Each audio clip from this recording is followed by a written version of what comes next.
we are back again for our Get Up for School talk series brought to you by Old Mutual. And Old Mutual wants to help you give your child the advantage. You can calculate the future cost of education and the monthly savings you need using an Old Mutual calculator online. I'll put the link in the comments and QR code in the comments. And it's really a very nifty little thing. You just like slot in your numbers and it helps you basically. And I always say it's never too late to start saving and it's never too early to start saving. So if you're still in the early years or whatever, like get going. Yeah, cool. Saving for education. Yeah.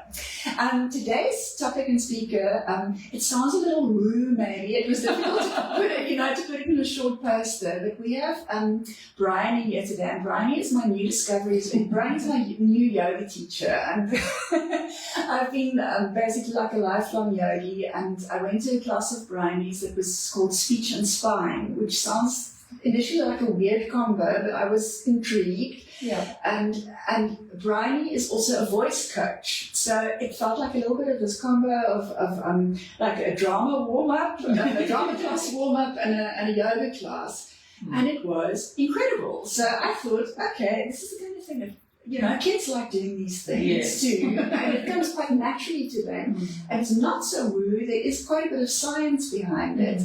Okay, but let me not ramble on. We've only got 10 minutes, and I know Bryony also has small children and has been practicing a few little things with them. And it basically like how you can encourage your child to use their voice and we call it speech, but voice and all that to de-stress. Yeah. Because it's this time now, the first week of school was a lot of excitement and going back and all those new things. And now the excitement's worn off and they're probably feeling a little bit stressed, a little bit tired. A little bit more of a realization that mom is leaving me at school. Yes, and this is reality now and all of that. So, Bryony, I don't know if you want to start with your own children, like what you've been doing for them in the mornings or afternoons, or where do you want to start? So particularly on the way to school, one of the things, there's two big things you want to do. You want to breathe and you want to vibrate. You want to, sound is vibrations, and you need to relax to do both of those things. To breathe and to vibrate, you need to relax. So one of the things I know is if you say to a kid, take a deep breath, they go,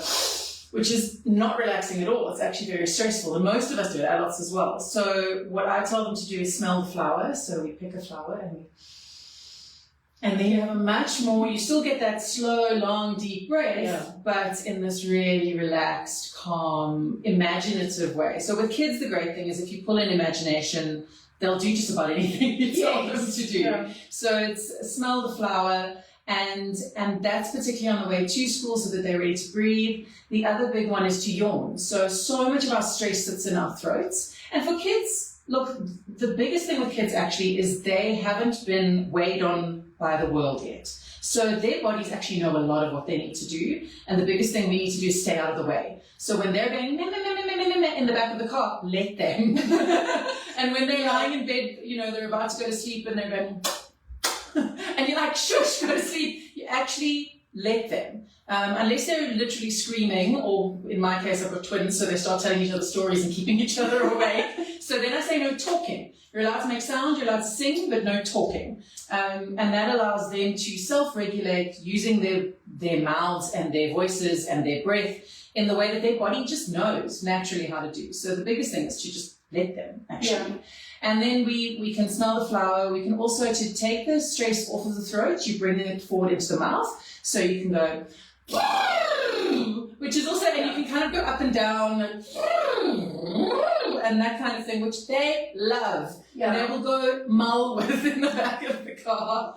And again, I've got two, so they're competing with each other, so you can go louder. But that really gets the vocal cords warm up and ready to go in a way that's off of the throat.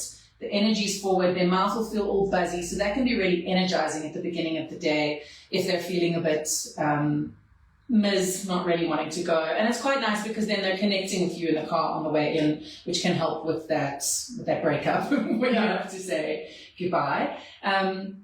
And then on the way home from school, you breathe in the flower, but you can blow out the dandelion. So, every kid loves to pick up dandelion and blow. And that's kind of releasing. So like really let go of the school day. And we also do just simple things like going bye-bye school, and when we get home we go, hey, we're home, and sometimes we tease them. We get home, we go, we're at school, and they go, no, mommy, we're at home. So having little short phrases that are things you say on the way to school. It's time to go to school, I'll see you after. And say it back to me. Say bye-bye, mommy. Don't let them just wander off. They must say the words so that it's coming from them as well. But it also, you know, in yoga practice, so the class I did with you was very, very voice-based. It's not very much from yoga, except we did a few yoga poses. But those yoga poses I actually learned in drama class. Okay. So that was my introduction to yoga, was via voice classes.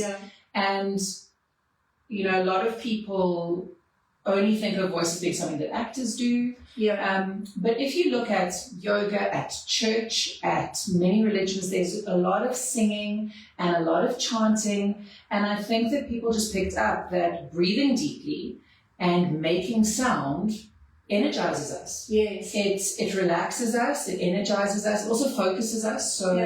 And again, chants are just saying the same thing over and over again. So with your kids, if you find a nursery rhyme they love, it's something that they can repeat, that they don't have to think too hard about, that they don't have to use all that brain power coming up with the words to say. They can just make sound in a way that's predictable. And that can be very comforting, but it can also be quite focusing. You know, for grown-ups, when you use affirmations, you're saying something. There's an intention behind it. I am well. It's going to be a good day. Those kind of things. And saying those things to yourself, you link an intention with that beautiful sound practice. For kids, to a degree, you can let go of that and you can say, Mary had a little lamb. It doesn't matter. They're speaking, they're engaging their breath, they're engaging their voice. And that gets them, it's not just relaxing, it's energizing, which I think a lot of practices look at relaxation, which we need. But sometimes you're relaxed and now you have to go deal with the world, and the world is stressful. So to be energized and go meet the world head on can feel, in a way, it can reduce the stress. It can reduce the stress of meeting the world when you're in this sort of collapsed space. You kind of get into a ready space. I think for me the ultimate spot to be in is energized and relaxed kind of at the same time. It's not like they're opposites. You actually want to be that regulated. Regulated. So you're not freaking out, but you also have the energy to do what you need to. Absolutely. And I love that when you say, you know, regulated, a lot of what we do to regulate is very physical. So we rock, we do things with our hands. But sound waves are actually physical. You can feel them when you hum. So that's also something, is just to instead take a song that they know, but instead of singing the words, just hum it. And that humming can be, you can feel those vibrations in your mouth, and you've got your own little sound wave machine inside yourself. You know, there's a lot of practices now that are about sound baths or, you know, singing bowls, those kind of things. You listen to things. There's all these frequencies you can listen to. And actually built into your body is your own little sound wave machine. Where you can make your own frequencies and you can make your own little sound waves and there's a lot of feedback that happens around the mouth. Which, you know, oral soothing is one of the things that a lot of kids, getting off dummies. I really found at the time my daughter was 3 and she was sucking that dummy out really intensely. And I was like, how am I going to, when I take it away, what do we do? And I used AI. What are the things? And it went sound. And I was like, of course. This is what I do. So I just started, and I didn't actually have to tell her to do anything. I just noticed that she was going la la la. She was doing things. And so instead of having that, no, it's quiet time, I was like, no, you're actually already soothing. So do that. And she got over her dummy so much more quickly than I was expecting to, because the sound was built in. The little self-soothing element tool was already there, built in. Thank you so much, Brian. So I guess just go for it. And I think as you go for it, you'll discover more ways. So chant, pray, sing, hum, smack your lips, make funny noises, breathe your flower bird rhymes. Like that. And also, look, if you can, when your kids get older, sign them up for drama class, debate class, choir. It's not about becoming a professional that. Yeah. Please no. Sorry.